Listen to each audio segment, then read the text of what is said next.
نارين تفاجئ الجمهور بخطبتها. شو صار مع غيث وسارة؟ شاهدوا المزيد من التفاصيل. البداية بهذا الفيديو مع نارين بيوتي اللي قامت بالأمس بنشر فيديو فتح هدايا عيد ميلادها.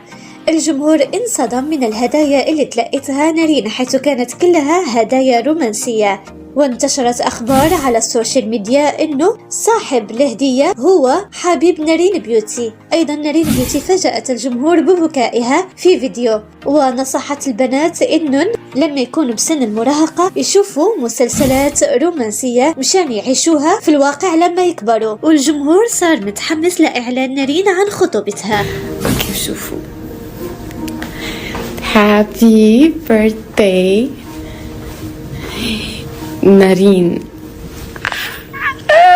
مستحيل ليكو، بس أنا كتير حبيت هالقصص، كتير جوي يعني صراحة. شغلات مسلسلات تركية كنت أحضرون لما كان عمري 16 سنة، عم عيشون اليوم على 22. سو بنات أي شي عم تحضروا إذا أنتوا عمركم 16 رح تعيشوه على 23 مو على 22. خربطت أنا، نسيت انه اليوم صار عمري 23. نصيحتي إلكن اعرفوا شو عم تحضروا. اذا قاعدين تحضروا مسلسلات تعتير ودراما بتعيشوها، تراها شغلات رومانسية وحركات وهيك رواق هيك بتعيشوها، فاعرفوا شو عم تحضروا.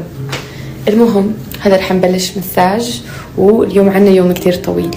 نمر أيضا إلى اليوتيوبر غيث مروان وسارة الوراع اللي نشروا ستوريات وهن عم يشتروا ملابس لسفرة شهر العسل اللي راح تكون على إيطاليا ودولة أخرى ما أعلنوا عنها لسه. شوفوا يا جماعة، هذا المحل اسمه موموسو، هو كل شيء عندهم يا أغراض يابانية كثير حلو ولذيذ.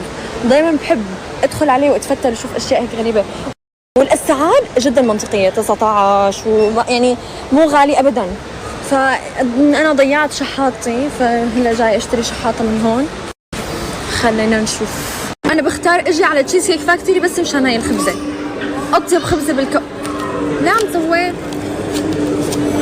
عم تسرق محتواي.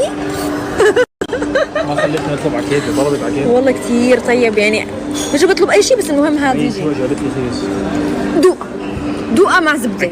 قد ما كانت طيبة مش حاشبع من الخبز. أكيد رح تشبع. هي قد ما كانت طيبة، هي كومبلمنتري على فكرة يعني. هي يعني هيك شو رايك نتناقش يعني على نفتح لايف سوا؟ كيف بس صندوق لمتاني